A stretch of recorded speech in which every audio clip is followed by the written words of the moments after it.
nossa conexão de hoje é com o olhar da Xanda, ex-bailarina, economista, produtora cultural, empresária e mãe.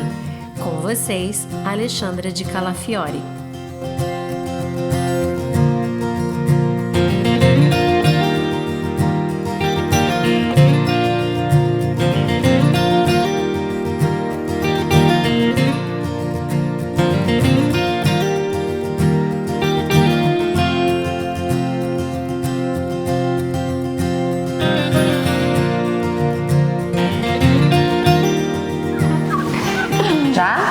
Podemos?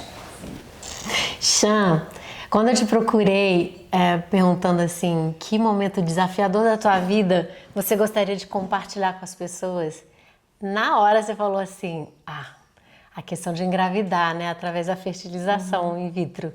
Então, conta como é que foi isso, assim, se teve um chamado, o que estava acontecendo na vida, se você sonhava em ser mãe, se você não sonhava, a bola tá com você. Nunca fui uma mulher maternal, no sentido de pensar, quando eu crescer, quero ser mãe, como muitas mulheres amigas que eu conheço gostariam. Uhum. E eu sempre coloquei o foco da minha vida no meu trabalho. Isso é uma característica particular, assim, desde muito pequena, sempre pensei no trabalho. Eu nunca pensei nessa coisa da família, filhos, etc e tal.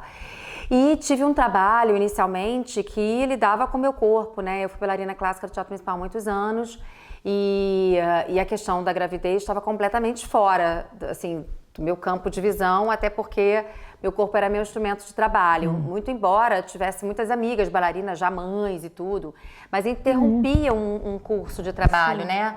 E realmente eu não tinha esse instinto materno aflorando mesmo. Quando parei de dançar e fui para a área de produção, né, essa coisa mais cultural, eu mergulhei completamente, assim, nunca pensei em interromper em algum momento para engravidar, ou etc e tal. Nem passava na sua cabeça, né? Nem passava pela minha cabeça. Claro que meus parceiros, em determinados períodos, falavam sobre, etc e tal, mas isso era uma coisa que era um assunto raso para mim, muito distante. E quando eu estava por volta de uns 37 para 38 anos, já casada, uns 9 anos, etc e tal, a família do meu marido começou a falar muito nisso. Vocês vão ter filho? Vocês vão ter filho? Eu estava com 37 para 38. E realmente, assim, eu deixava... eu saía pela tangente, filho, como, quem? E aí, em determinado momento, isso veio mais à tona, assim, Cláudio, que é meu marido, que vem de uma família muito nesse aspecto, assim, filhos e netos, etc e tal, começou a falar mais claramente, olha, eu acho que tem que pegar esse reloginho aí, porque a mulher tem isso, né? E falar em fertilização significa falar desse reloginho biológico. Eu falei, ok, então vamos liberar? Vamos liberar. Então liberei. Isso eu já tinha uma idade que, teoricamente, dentro de um relógio biológico, já é uma reta final, né? É agora ou nunca. E a gente liberou. Eu, por acaso, eu acho que é interessante falar abertamente sobre isso, eu nunca tinha engravidado na vida. E ele também nunca tinha engravidado ninguém. E aí a gente, liberando, nada acontecendo, a gente começou a pensar, será que eu sou fértil? Será que você é fértil? Será que a gente não tem problemas? Aí passou o primeiro ano, nada de gravidez, etc e tal. A minha sogra, que queria muito netos da nossa parte, porque afinal de contas o Cláudio é o filho mais velho. O João já tinha um filho e a Fernanda estava quase engravidando do segundo, assim, estava querendo já esse processo. Ligou o alerta. Ligou o alerta, peraí, como é que meu filho mais velho não vai ter essa coisa toda? E aí a Lucinha, sempre com ideias brilhantes, ela falou, vocês não acham melhor procurar um médico? E aí, enfim, fui na minha ginecologista normal, ela falou, teoricamente você não tem nenhum problema, mas eu acho que você já devia fazer exames mais profundos, exames que têm a ver realmente com uma possibilidade de inseminação ou de fertilização, alguma coisa do gênero.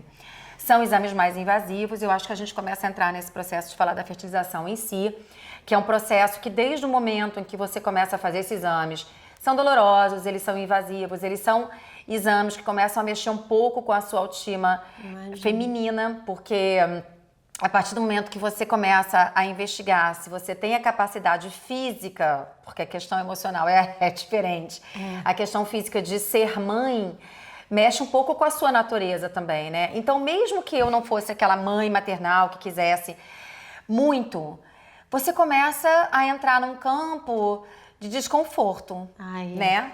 E aí eu acho que é aí que começa, a gente precisa falar desse lugar de desconforto, que é quando, pouquíssima gente fala sobre isso, eu acho, né? Isso é muito importante, quando você descobre a possibilidade de, mesmo que você não queira muito, mas que você pode não gerar uma nova criatura, seja lá o que, Que não né? é uma escolha sua. Não é uma escolha sua.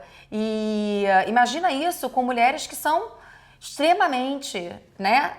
São apaixonadas pela questão da maternidade. Não era o meu caso. E mesmo assim, nesse momento já começou a mexer comigo. E são exames fisicamente muito dolorosos também, né? São exames que eles já te avisam, olha, vai doer. E aí a gente começou a fazer esses exames, naturalmente o Cláudio começou a fazer exames na área dele também, e a gente chegou à conclusão de que eu estava na pré-menopausa, com 38 anos. Nossa, muito cedo. Meus canais, minha parte interna não tinha problema nenhum, assim, não tinha nada, nenhum problema real físico, mas eu já estava com meu reloginho biológico já com vencimento.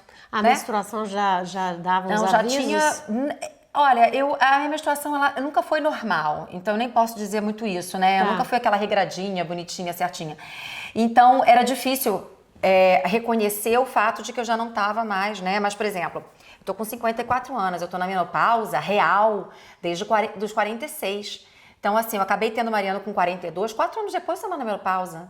Olha que loucura. Então, assim, eu peguei realmente na reta final. Assim, já tava prazo de validade estourando. Os acréscimos do segundo tempo. Exatamente. E aí, os exames diagnosticaram a minha pré-menopausa.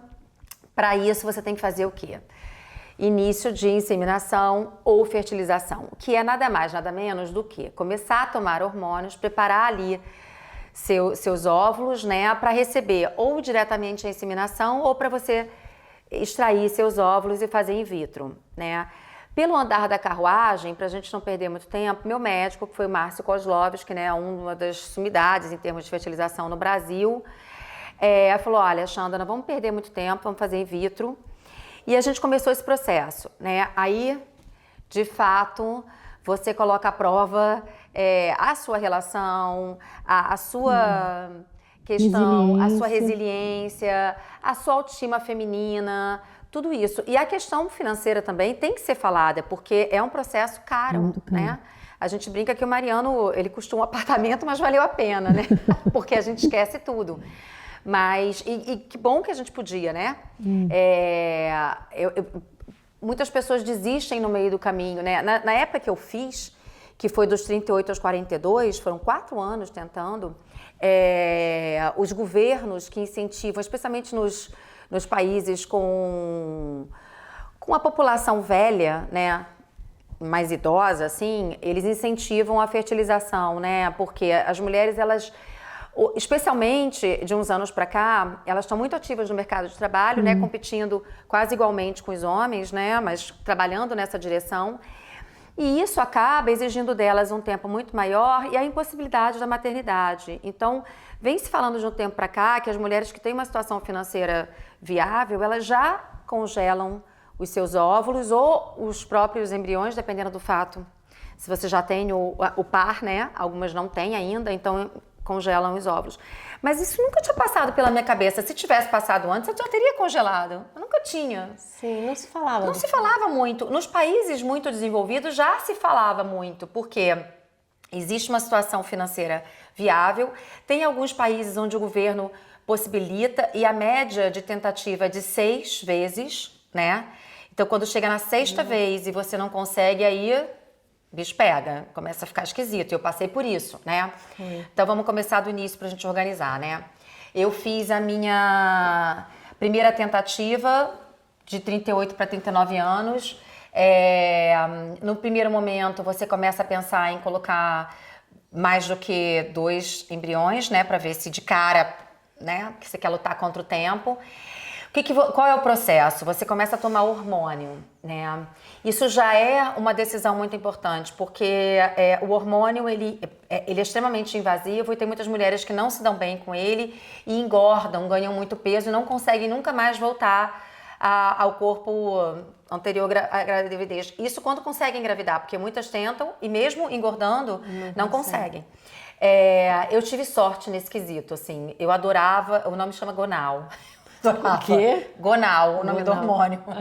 E aí, quando terminava o processo do Gonal, a gente passava pro segundo hormônio, que era mais difícil, às vezes eu ficava muito irritada. O Claudinho dizia, você tá com abstinência de Gonal, porque o Gonal ficava super bem-humorada. Isso foi muito incomum, porque o normal é o Gonal acabar com a sua com a autoestima, com o seu humor, mexer muito com o seu corpo. Nada. Você ficou eu emagrecia com Gonal. Isso. Eu não ficava, fiquei bem, assim, não realmente, Gonal e eu ficamos amigos. E o outro era difícil por quê? O outro era difícil porque quando você fazia a transferência, era o hormônio para segurar. E esse hormônio, ele era quase que o extremo oposto emocional, assim, e tinha o quesito da ansiedade. Porque aí quando o Gonal você fazia aqui, injetava aquilo para poder... aí eu vou falar depois de um capítulo à parte do injetar o Gonal. E aí depois você aspirava, né, os óvulos, e aí você fazia a fecundação externa. E aí você, quando transferia, você começava a tomar esse segundo hormônio, e esse me fazia muito mal. E juntava com o fato real da ansiedade, né, que era a espera de X dias para saber se você tinha conseguido ou não. Então eu acho que, eu não sei nem exatamente se era a questão do hormônio, mas era tudo junto, né? Sim. E a questão da injeção do Gonal, eu acho que é outro assunto que mexe muito com as mulheres, porque você tem que injetar na gordura, né? E na região do abdômen. Exato. Algumas pessoas até vão na área da perna, assim, mas eu preferia na região do abdômen. Eu acho que é o primeiro momento em que a gente se depara com a realização concreta, né, do tomar hormônio, assim. Tem pessoas que não ligam para agulha, outras sim. Eu nunca liguei, mas você injetar um hormônio em você... a primeira vez que eu fiz isso, porque você começa tomando com a enfermeira, né? Tem pessoas que ficam direto, vão lá todo dia tomar. Eu sempre fui mais autônoma, né? Mais independente. Então eu falei, eu quero aprender, porque ficar indo toda vez lá para tomar, porque ela faz pá, acabou. E eu resolvi aprender e fazer. Por acaso, quando eu comecei a fazer, eu estava muito magra e eu estava muito sarada numa época aquela, né, de muito exercício. E eu tinha muita dificuldade de puxar a gordura abdominal. E eu me machucava muito. Ai, que aflição. Eu fico até arrepiada de lembrar, assim. Eu saía muito sangue da minha barriga e eu fui começando a ficar com bolinhas roxas. E isso foi me deprimindo no primeiro momento, né? Até eu pegar a manha. Tinha vezes que eu fazia assim, vendo televisão. Pá. Que eu fiz. Tipo insulina, né? Que diabético toma. Sem dar spoiler, mas dando, eu fiz acho que 11 vezes, 12 vezes. Eu perdi até a conta. Então... No final eu tava assim, pá, você já vai, se acostuma, né? Então esse primeiro momento que é um pouco tenso, vai se transformando em a gente que se adapta, né? É impressionante, né? O poder de adaptação que a gente tem, né? Então, primeiro estágio, pá, a injeção, aí você vai. Aí a primeira ansiedade, né? O primeiro. E aí a gente cai num erro... atroz, né? A gente quer contar para todo mundo que a gente está fazendo aquele tratamento. Porque todo mundo quer, né? Que você engravide, todo mundo está torcendo para aquilo. Enquanto esse processo é um processo do casal, sabe? A gente erra muito. Que mas já tem muita pressão. Que já tem muita pressão. Se você abre, vem mais ainda, né? E aí, quando você não consegue, assim, um balde de água gelada e é horrível, porque...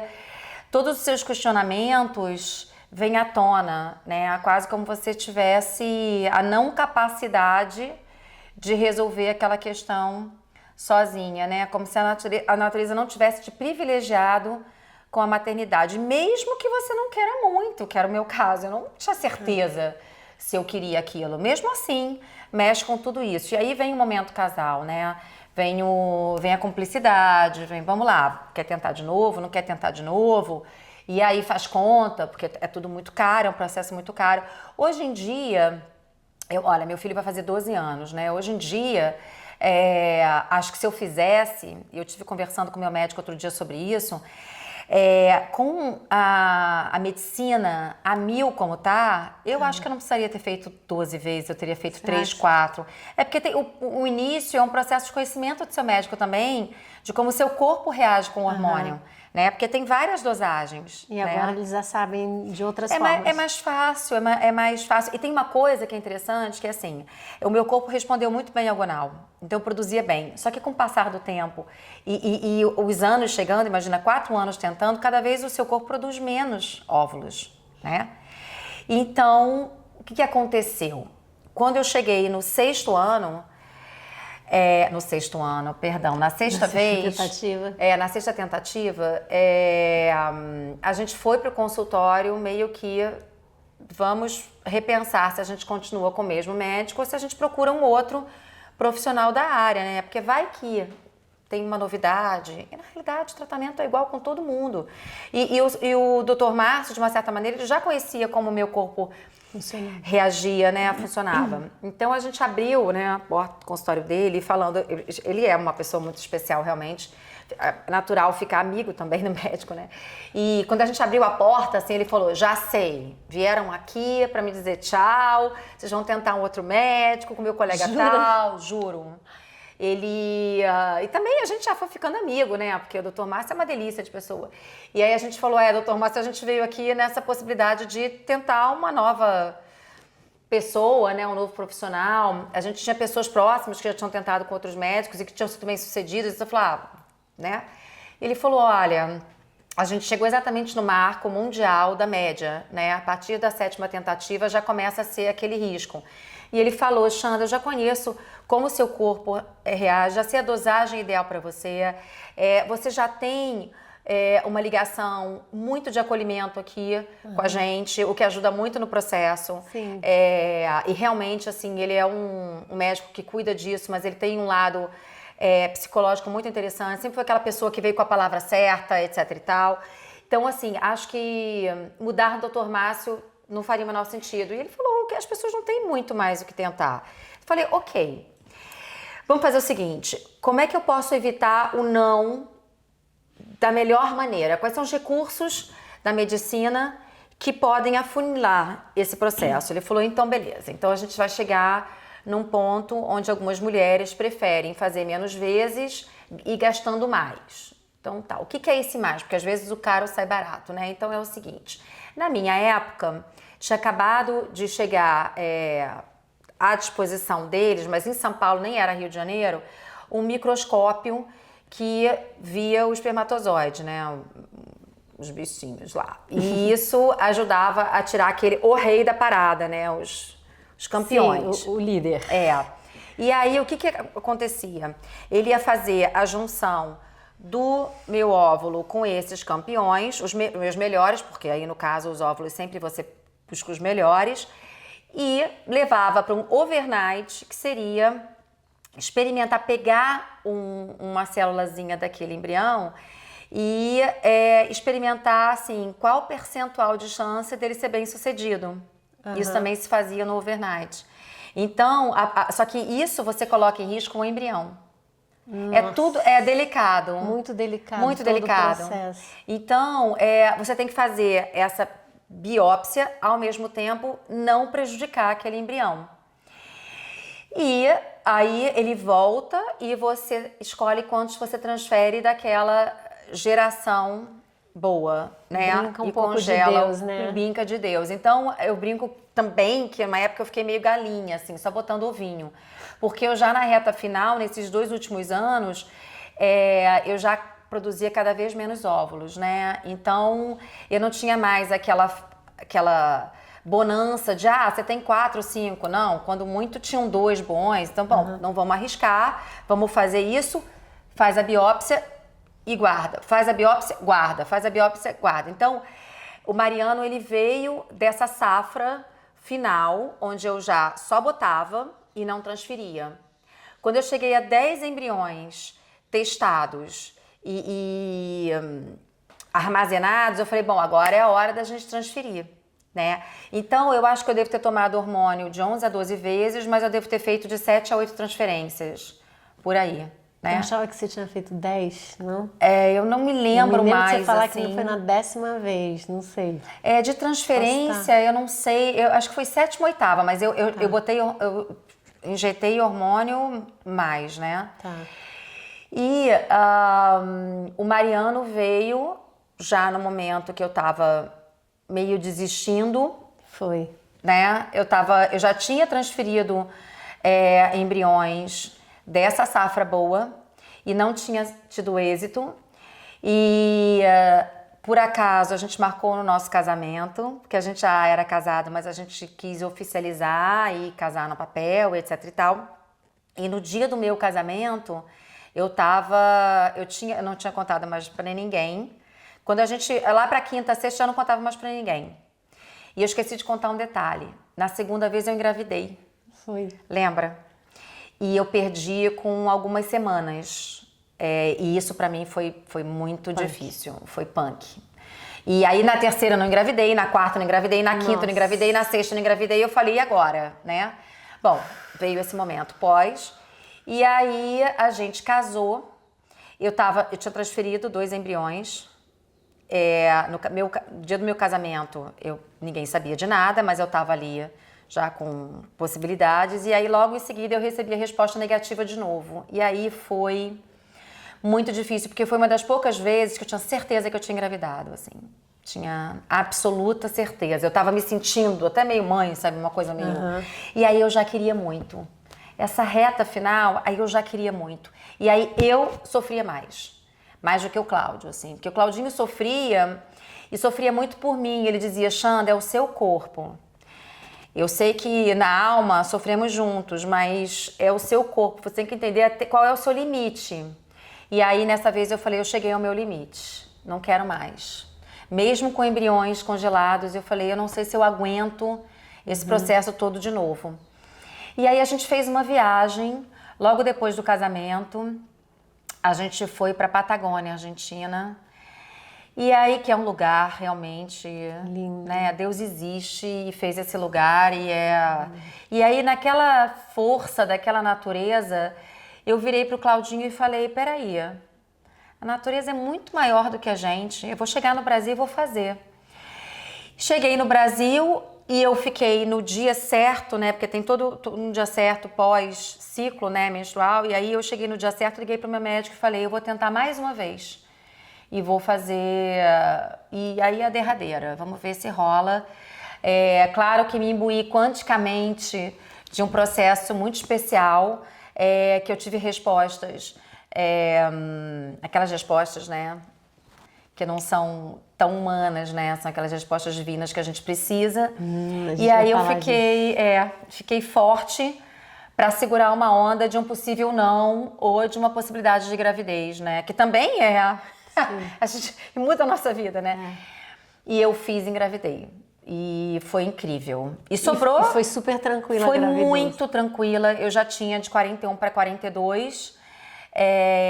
Foi uma gravidez extremamente saudável, deliciosa, né? Nasceu um lindo, maravilhoso. Lindo, e eu me lembro, assim, de pedir 2 coisas para Deus, assim. Eu quero uma gravidez saudável, com um filho saudável, naturalmente, nascendo, e eu quero poder amamentar. Porque se eu passei por todo esse processo, eu quero ter o privilégio de amamentar meu filho.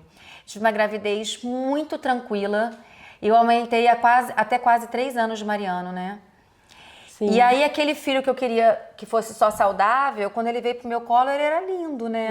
Uma coisa. Uma coisa, eu me lembro, assim, eu fiz cesárea, porque meu médico não queria me colocar numa situação de risco pela minha idade, né? Porque eu tinha 41 para 42. Por tudo que eu tinha passado. E eu tive uma equipe realmente maravilhosa, que já me conhecia muito bem. Então, a anestesista colocou música clássica pra mim, que ela sabia que eu adorava. Tive uma equipe de médicos, assim. Ele falou, eu quero que você fique, assim, como se fosse uma sala de estar. Seu filho vai nascer bem. E foi incrível, porque na hora que ela foi dar anestesia, ela falou, Xanda, era para nascer hoje, você está entrando em trabalho de parto. Então eu fiquei emocionadíssima, assim, porque não foi uma coisa não tão natural, Foi no né? tempo, Foi no né? tempo certo, ele ia nascer naquele dia, ia nascer naquela hora, mas foi cesárea, foi uma cesárea super tranquila. E quando ele veio pro meu colo, eu falei, nossa, eu me lembro assim, meio grogue, né? Porque a cesárea a gente tá completamente grogue. De dizer, gente, ele ainda veio lindo, porque ele nasceu meio Lindo louro, demais. ruivo. Eu fui testemunha. Lembra? Eu fui lá no dia que ele nasceu. Um Muito colorido, né? Um olho azul meio arroxeado. Uma boquinha vermelha. Boca vermelha, Muito lindo. rosinha, um louro meio ruivo, umas tonalidades assim muito atípicas. E aí eu me lembro da Lucinha ter dito, porque a Lucinha, minha sogra, ela teve um neto moreno, um neto louro de olho azul, e ela dizia, esse vai vir com outras cores. Então, Mariana, ele veio louro meio ruivo, de olho azul, assim. Então, foram 3 netos, assim, com cores diferentes. Então, foi realmente uma experiência maravilhosa. Mas ela não, o que a gente veio falar aqui não é do que a gente não lembra mais, né? Porque toda parte boa, ela está acontecendo e muita gente deixa de falar sobre o processo difícil, né? Eu lembro de tudo, mas eu faria tudo de novo. Sim. Porque no final eu fui bem sucedida, né? Doei os meus últimos embriões da safra Mariano para pesquisa de célula-tronco. Não quis mais, né? Ter um segundo filho. Muito embora tivesse nos nossos planos, mas quando eu entendi a maternidade com a idade que eu tinha, eu falei, não, tá bom, né? Porque a gente tem que ter um vigor físico, né, também, para a maternidade. Também. Então eu percebi que já era a hora. Mas o que eu acho importante falar, tem esse lado florido, colorido que vem depois, quando a criança nasce, quando vem a resposta de gravidez, de positivo. E eu demorei muito a contar, né, porque eu queria ouvir o coração bater primeiro. E o Claudinho fez uma música, no dia que a gente ouviu o coração pela primeira vez, que é lindo, que eu falei, meu amor, é um amor que não cabe no peito. Eu fui pra casa chorando, assim, a gente já sente um amor que é muito louco, né, que é meio simbiótico. E ele chegou em casa e fez uma música que é linda. Mas o que eu acho que é importante falar é sobre todo o processo, assim, tem muitas pessoas que acabam chegando para esse processo, que o meu não foi bolinha, né? Foram quase, sei lá, 11, 12 vezes, já perdi a noção. E o meu médico, às vezes, me liga e fala, Xanda, eu posso dar seu telefone para a pessoa tal, que está quase desistindo, porque está passando por isso? Eu falei, super pode. E quando essa pessoa me liga, claro que eu falo do lado bom da história, né? Que é o final feliz. Sim. Mas até chegar nesse final feliz, tem uma novela inteira de capítulos muito difíceis, né? E agora uma amiga minha que mora em Nova York atualmente, mas na época morava no Brasil, ela e o marido estavam tentando naturalmente, não estavam conseguindo, ela descobriu que ela tinha questões e me ligou. E ela falou, Xana, eu tô te ligando porque eu sei que você vai me contar a verdade. Todas as mulheres que eu já... Que interessante isso.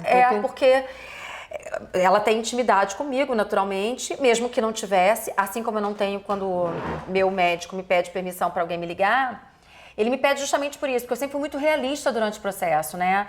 Eu não sou essa fofa, né, que fica falando só o lado bom das coisas. Eu acho muito importante nessa hora você falar o pior lado da história, né? Porque aí você vira de carne e osso, você fala, bom, se ela passou pelo pior lado e tentou, sei lá, 10, 11 vezes, porque realmente eu não me lembro, e conseguiu, pô, isso me dá esperança para conseguir também, para não desistir no meio do caminho, né? Então, assim, é uma resiliência permanente.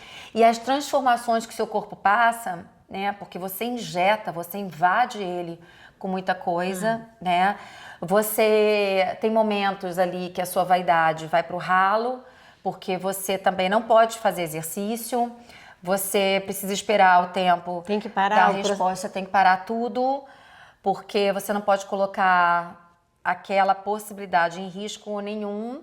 É quase como se seu corpo fosse literalmente o transporte de uma coisa e você não pode dar nenhum passo em falso, né? Qualquer coisa, bateu em você, você fica desesperada, né? Quase que você não pudesse passar por nenhum acidente. Direto, em alerta, né? O tempo todo, assim. Então você vira realmente um instrumento de uma possibilidade de uma vida, né? E tratando aquilo como se fosse quase uma redoma de vidro.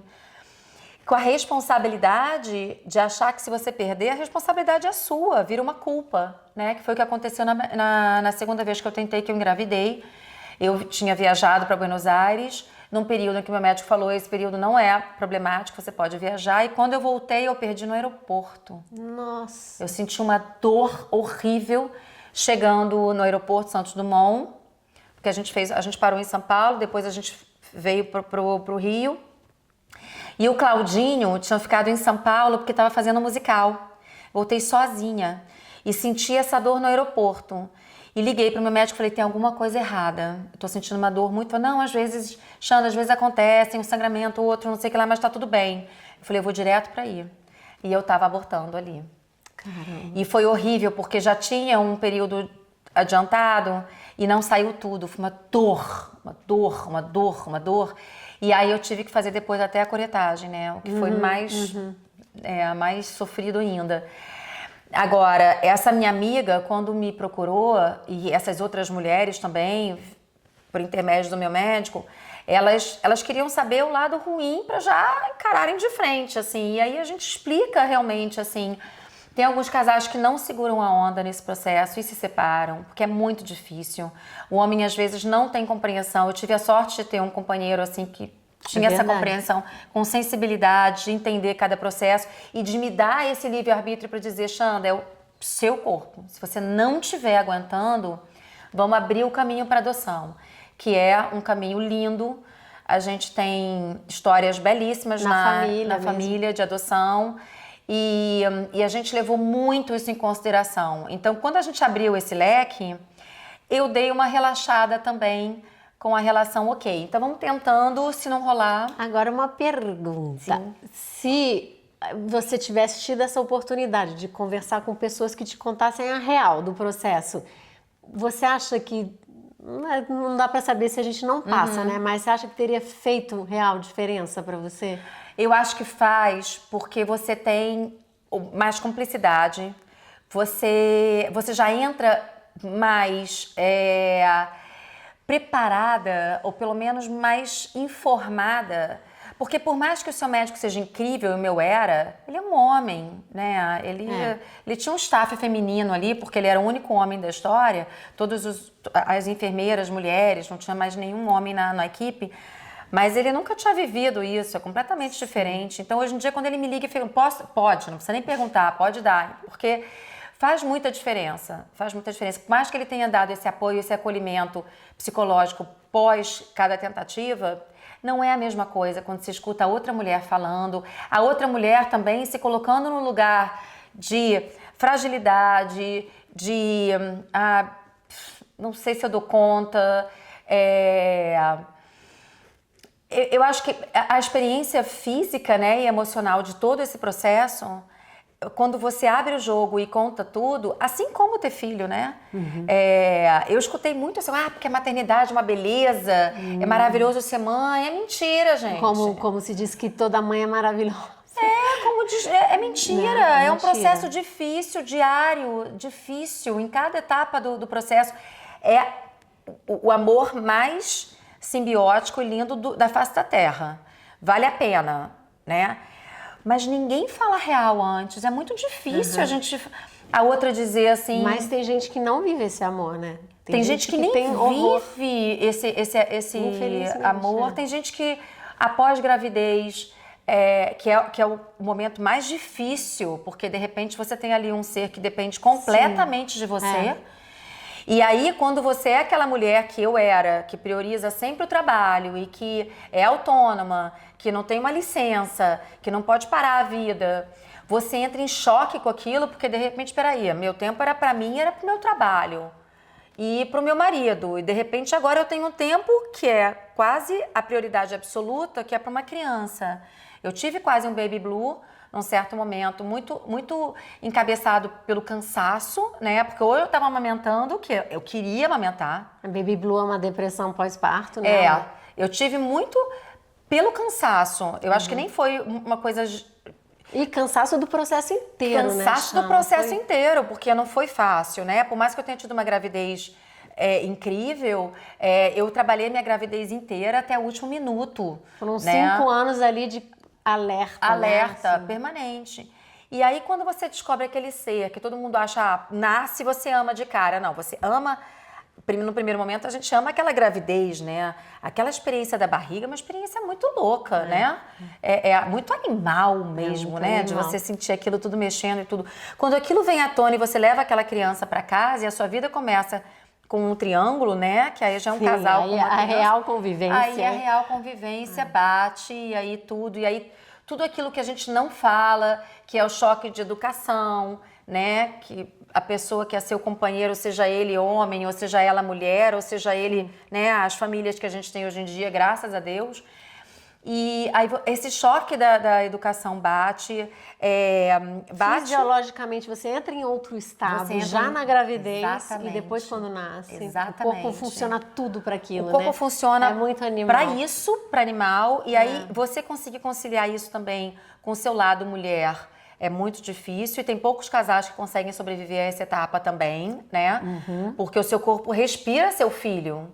Né? O seu marido nesse lugar fica totalmente em segundo plano. Sim. E a gente tem que saber esse equilíbrio, né? Tem que ter muito diálogo, muita conversa, muita sensibilidade também. E pra gente também não se renegar como mulher, né? E não entrar nessa postura de se cobrar o tempo todo, né? Não, eu sou mulher, eu tenho que dar atenção pro meu marido. Não, tem um período ali que existe tem que ter um respeito, assim, aquele papel de compreensão de que aquilo, o foco... Biologicamente aquilo é necessário, emocionalmente aquele vínculo precisa ser formado. E hormonalmente, né, Pá? A sua relação simbiótica com o seu filho, ela te satisfaz, né? É uma simbiose mesmo. É uma simbiose. Não é uma satisfação sexual que a gente tem com o nosso marido, né? É completamente diferente. É completamente diferente, mas ela te satisfaz. A sua libido muda. O que é louco, porque assim, em muitos casais tem um problema enorme, porque o homem, como não faz parte, né, desse processo biológico, ele não tem esse entendimento. Não tem esse entendimento, e se ele não é bem resolvido, que na maioria das vezes acontece, ele leva para o próprio umbigo. Então, não me quer mais, não tem desejo por mim, não sei o quê, e muitos vão catar. Exatamente. Né? É uma fase muito difícil. Muito delicada. Muita gente fala, porque o filho segura um casal. Eu acho que é o inverso. Muitas vezes os filhos derrubam o casal, né? Que segura é o amor mesmo, segura é o amor, completamente. Não é a terceira pessoa que nasce ali, né? Agora, Chan, de tudo isso que você falou de uma grande jornada, de um grande processo, de como ela começou, né, que não veio de dentro de você, foi uma coisa mais até, né, do externo para você. O que fez você continuar por esses anos todos, assim, por 5 anos, assim, se você tivesse uma coisa para dizer assim, o que te deu essa força? Eu acho que a mudança interna.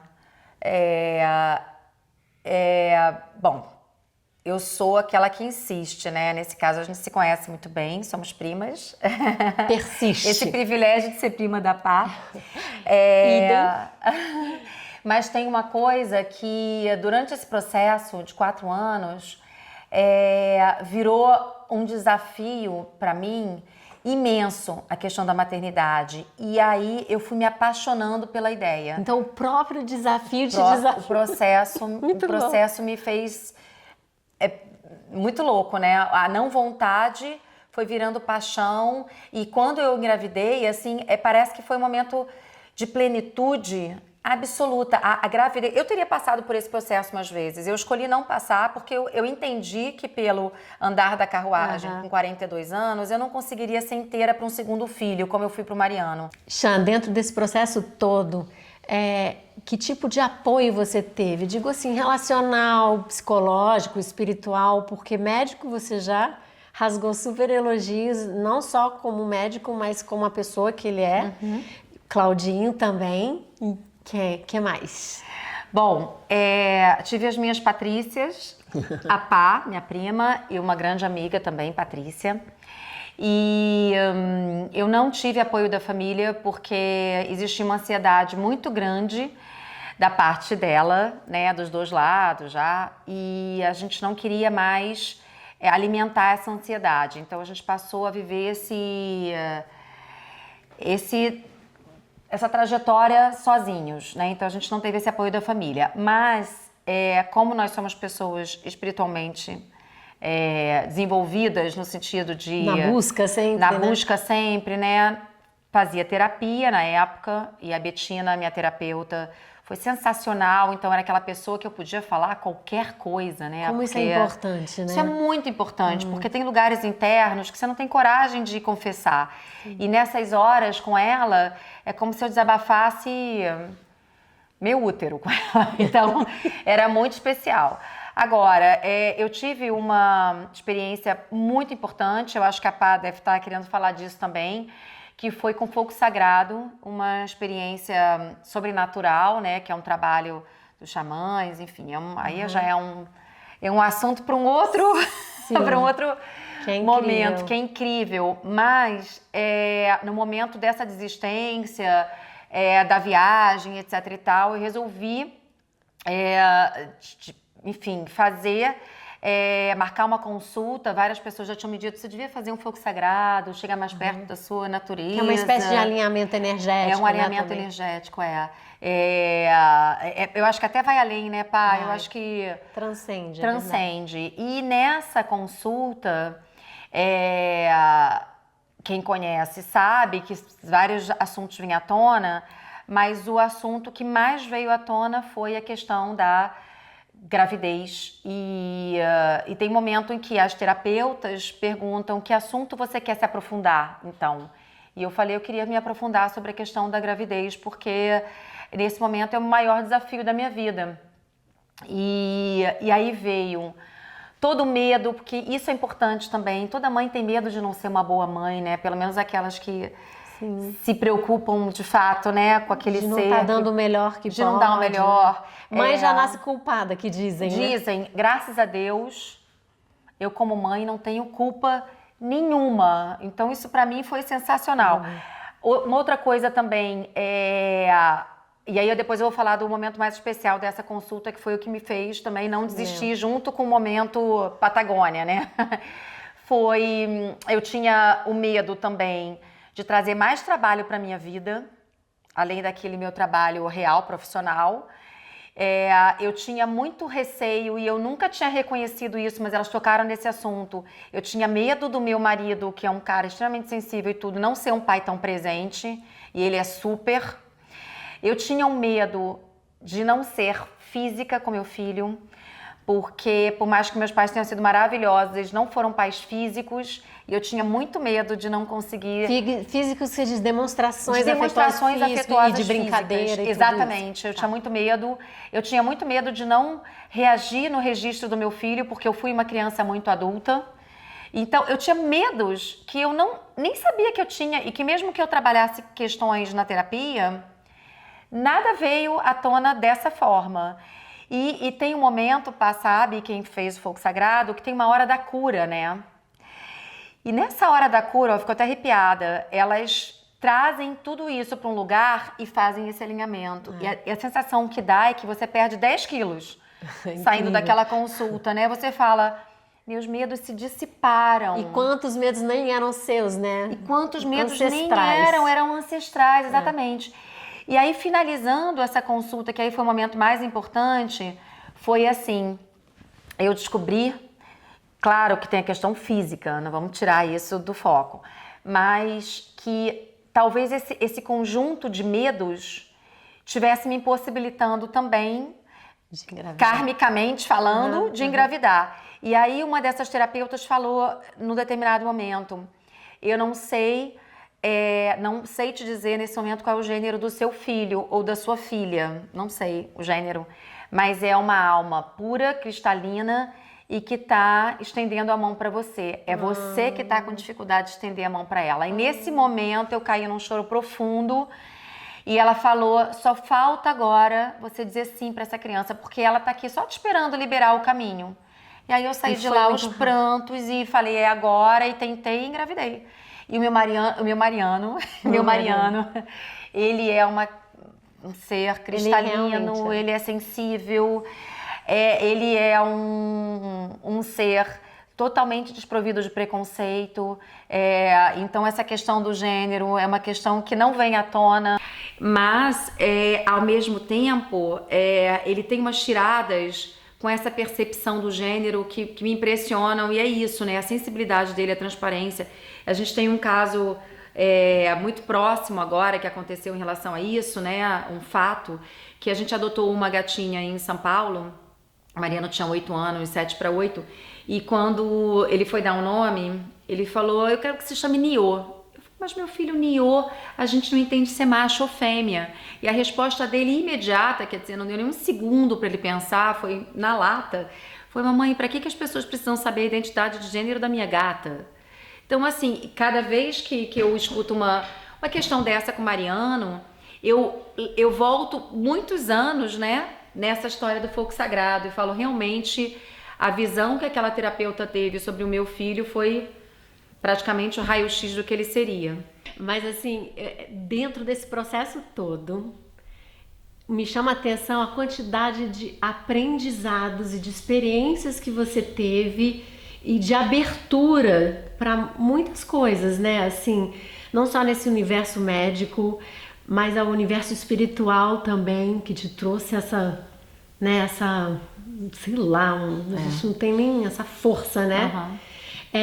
Os apoios que você conseguiu e talvez nem você tivesse tanta noção do quanto você seria resiliente e capaz de persistir em algo que você quer tanto, né? Sem dúvida. Então, hoje em dia, assim, pra gente finalizar, o que você diria para aquela que está tentando, que está pensando em tentar?